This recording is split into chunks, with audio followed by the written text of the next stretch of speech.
again, everybody. Welcome back into the Colored Gemstone Academy. I am your instructor, Paul Deasy, and this is my YouTube channel, Paul Deasy Gemstones. As you can see, oh, it's happy hour, first of all. Cheers. But I decided to take the show outside today. If you look in this direction, you see my backyard. Over here is the intercoastal waterway of Florida. You might see boats or hear them coming by during this lesson, so just ignore that. But I hope you're doing well. Once again, I want to remind everybody, if you have not yet done so, please hit that subscribe button. It really does help me out, or hit the like button, or share the video with your friends. I'm still trying to grow this into the largest weekly free gem class on YouTube, and with your help, I think that we can get there. Well, this week's lesson is episode 58, and it is on tourmaline. I've had several questions and comments requesting this to be a lesson, so we're going to spend a little bit of time on tourmaline today. Now, tourmaline is one of the more interesting but also potentially confusing gemstones to talk about. Now, why do I say that? Well, first of all, it comes in an incredibly wide variety of colors. Just like that previous lesson we talked about in fluorite, tourmaline can have a wide variety of different colors. In fact, the word tourmaline itself comes from the Sinhalese word toramali, which means mixed precious gems, like it looked like a bunch of different precious gems. Now, what is the Sinhalese language? Well, that is the language primarily spoken by the Buddhist people in Sri Lanka.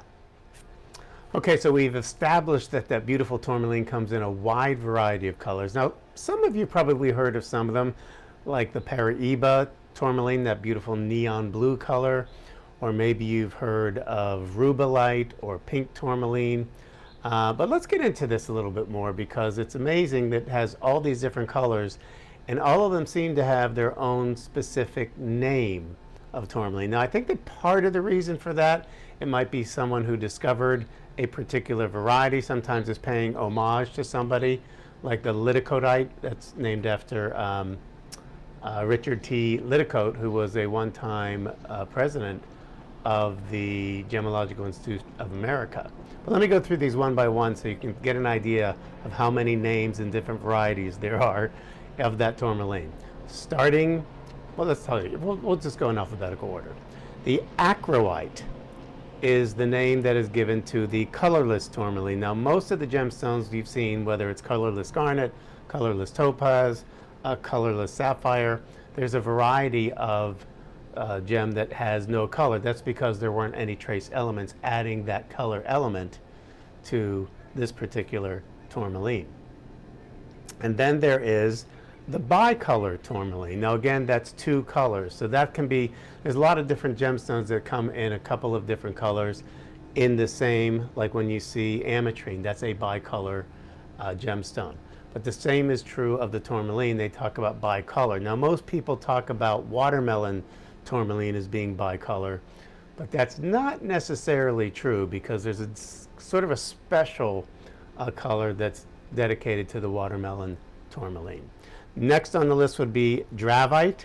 I'm not sure if they pronounce it dravite or dravite, and that is the yellow to brown variety of tourmaline. And you can see it may be not the brightest of colors, but it's pretty in its own right for the dravite. Now, the albaite is probably the biggest or the widest variety of tourmaline that you can encounter, because there's a lot of different other types of tourmaline colors that occur in that albaite. Now, it got the name because of that island of Elba, which, as some of you might remember from your history, that's where Napoleon Bonaparte was exiled, was to the island of Elba. Got to visit it one time. Actually, there were some interesting gems that came out of that island, but this would have been one of them, the albaite. Another one is, I really like this stone. Not crazy about the name, but it's called indicolite. Sometimes people call it indigolite, because it's sort of that deep blue to almost black color, but the best color is really that deep blue. And that's called the indicolite. And I think that that's a pretty rare and pretty expensive form of the tourmalite tourmaline as well. And then we get into that name I mentioned earlier, liddicoatite. Now remember, named after Richard T. Liddicoat, and I believe he was born in the 1800s, and I believe he passed in 2002, but he was a very important member, including the president of the Gemological Institute of America. So that was named in honor of him. Now we get to one that I said some of you may have heard of, and it's really a spectacular gemstone, and it is called Paraiba Tourmaline. And they called it Paraiba Tourmaline because it was first discovered in the Paraiba Tourmaline mines in Brazil. And that really came to being in the, I want to say the late 80s, maybe 1988, something like that. And I'll never forget it. I was talking to a Brazilian miner. We were at dinner at the Tucson Gem Show, and he showed me a couple of samples of that beautiful neon blue, that characteristic color of the Paraiba Tourmaline. And he told me at that particular time it was so rare to get something of that color and that clear in tourmaline. It was fetching between $10,000 and $15,000 per carat, with really clear specimens of deep color of the Paraiba. Now, a word of caution about the Paraiba tourmaline. They did find in Africa some similar color of that Paraiba tourmaline, and they started to pass that off as Paraiba. And then, of course, lawsuits ensued, as they always do in the gem business. And of course, Brazil was trying to really protect the domain of the name Paraiba Tourmaline because it was describing tourmaline of that color that came from Brazil. So there was a while that it was probably watered down a little bit because they were passing off some of that African material as Paraiba Tourmaline. All right, next, probably one of my favorites, and it is called Rubellite. And I also remember every single year going to the Tucson Gem Show, I would go to this area, ironically, what I called Little Brazil, but and that's where our tour, and I showed you a lot of things in different times when I was in the Tucson Gem Show. But behind there was a booth that was mainly from Nigeria, and they had some beautiful, they were really the masters of the Rubellite, which is that ruby red color. And the other funny thing that you'll learn as you go through this journey of learning more about gemstones is you see, the reason they call it Rubellite is it is the really deepest color that can rival the color of beautiful rubies. And we saw that also with different varieties of garnet, where you could get something almost as beautiful and clear and dark as a ruby, a blood red ruby. Well, that's because of those trace elements. All these different varieties that we're talking about of the colors of tourmaline are because of the trace elements that lend that color. And if you look at something like Rubellite, you're going to find that traces of iron and manganese are going to create that red color, and that's the same thing you see in certain varieties of garnet or certain varieties of spinel. And so that's really what it's all about, is the trace elements that you find in that Rubellite. Okay, I was talking about some of the more expensive and rare varieties like the Rubellite tourmaline or like the Paraiba tourmaline, very, potentially thousands of dollars a carat. Now I'm going to talk about the most common and least expensive varieties of tourmaline, and it's called Schorl, S-C-H, so it could be Squirrel or Schorl tourmaline, which is a pure black tourmaline. And now it's beautiful as just a black tourmaline, as you can see, but it also has another important function. And I saw a lot of this in Brazil. When you look at certain quartz that has little black needle-like inclusions in there, and a lot of people think of that as the rutilated quartz. Well, the rutilated quartz has golden needles, and that comes from titanium. That's what rutile is. But when you see those black needles in there, that's actually black tourmaline living inside of quartz. And that's why the name we give it, which is difficult to spell and difficult sometimes to say, tourmalinated, as in tourmaline, tourmalinated quartz, is the quartz with the black needles in it because it's black tourmaline.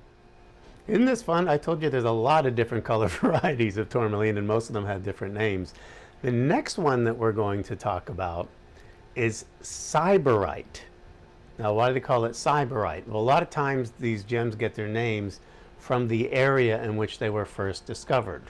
Perfect example, Tanzanite is the name that we give zoisite, and Tanzanite happened to be the only place that it's mined is in East Central Africa, in Tanzania, in a place called Arusha, so they call it Tanzanite.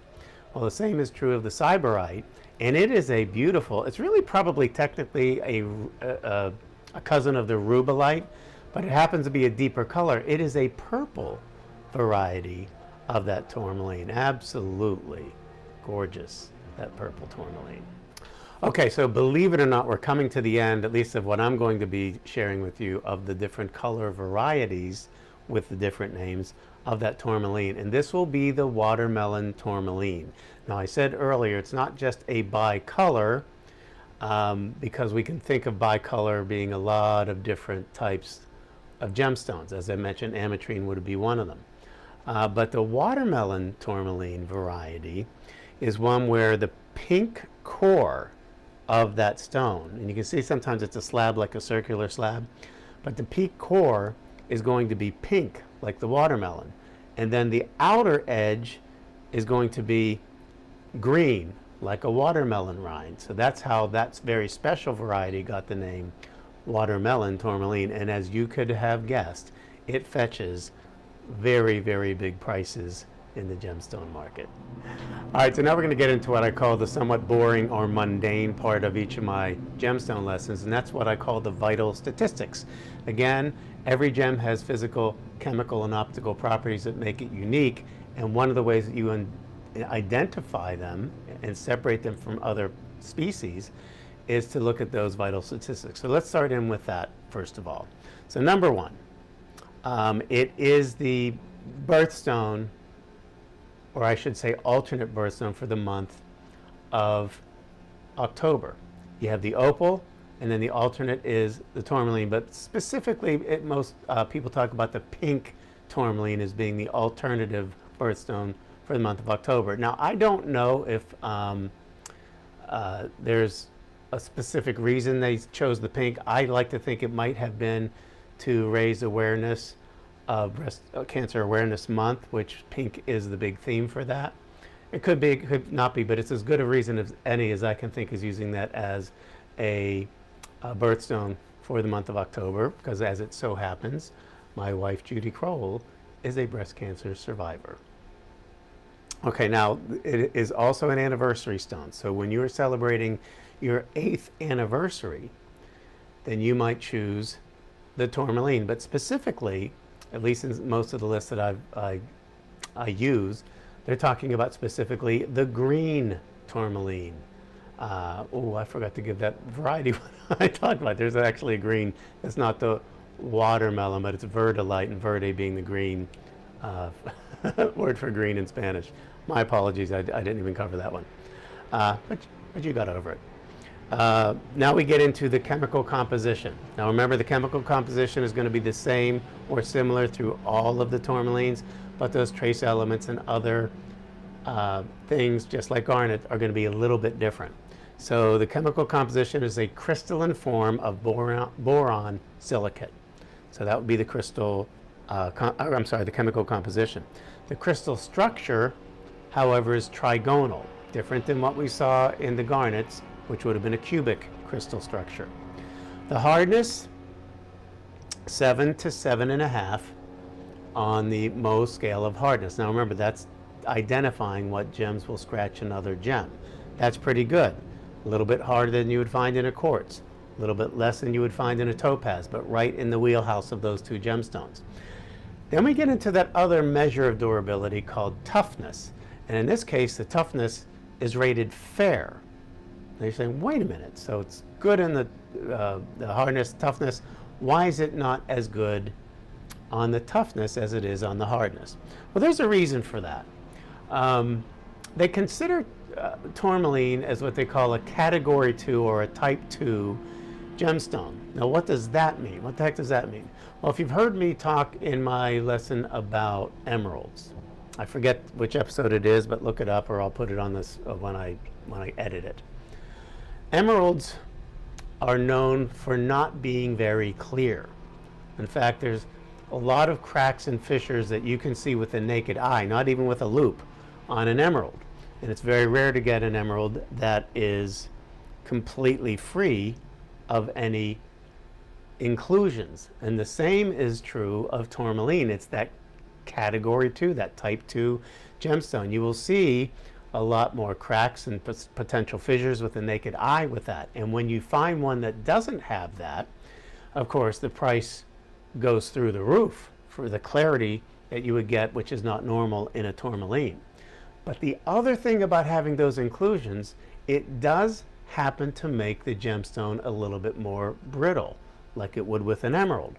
So because of that, you have to be a little bit more careful on how you handle your tourmaline so it doesn't go through the cracking and chipping that normally comes with stones that don't have a very good toughness. As for that sparkle, something that we call the refractive index of the gemstone, well, it rates pretty good on that one. You're going to see that it's between 1.62 and a 1.64 on that specific, on that refractive index. And that means it sparkles pretty darn well. So it's going to facet up beautifully and show those points of light that you love to see in your gemstones.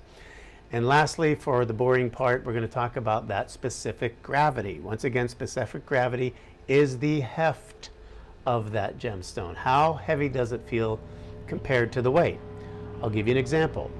An amber has a specific gravity of 1.06 or 1.07. So it's very, very light. So you can have a big piece of amber that doesn't weigh very much. Conversely, if we got something like hematite, which I think is like 7 or 8 or something crazy like that, it feels very heavy. You can have a small hematite stone that feels much heavier than a bigger amber stone. So in the case of the specific gravity for your tourmaline, 3.06, pretty good. It's not as much as a sapphire, which is 4, but obviously 3 times what you would see in an amber, which is just over 1 in the specific gravity. Okay, so where is the tourmaline found? Well, it's actually found in many, many, many places in the world, including the United States, places like California, Maine. There's been some big discoveries in Maine. But the main ones I'm going to share with you is what I already sort of mentioned. Brazil creates a lot of the world's greatest colors of tourmaline, like that Paraiba and others as well. And then Nigeria. I think that those two are the biggest, most important sources for the tourmaline. I'm going to try and hurry this up because I see the party boat coming by, and they usually make a lot of noise. It's a pirate ship that's great to take the kids on. But one last thing I wanted to say about the tourmaline is that, in my experience, it's one of those gems that has the widest and wildest fluctuations in prices. And it really depends on supply and demand at the time. I remember several years ago in the shopping channels when it was almost impossible to get the pink variety of tourmaline. Well, it turns out some of the more affluent buyers in places like Japan and China were flocking to that color. I don't know what made that color so hot then, but the prices went through the roof.